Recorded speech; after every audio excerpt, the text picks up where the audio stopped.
तैयार हो जाए ना, मैं निकालूंगा तो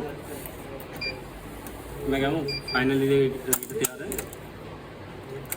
हम इसका साउंड चेक करेंगे।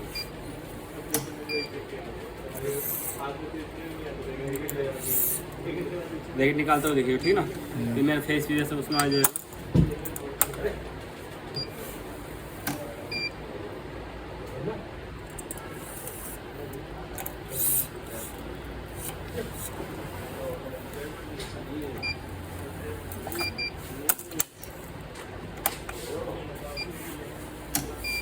अब ये लास्ट वाला है तो इसमें हम नोट लगाएंगे। थोड़ा स्लोली बताना भैया। इसको फोकस कर।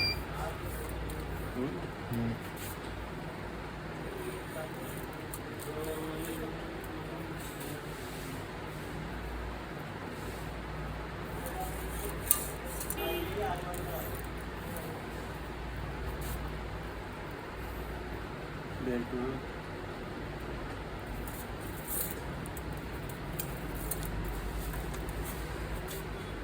फाइनली लेविट हो गया तैयार। और जैसा कंपनी क्लेम कर रही है 30 टेंशन का, मतलब खरी उतरी है कंपनी।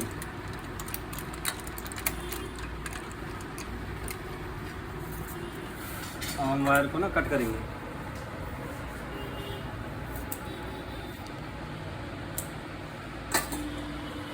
ये फुल देख रहा, ये 28 पे क्या साउंड आ रहा है?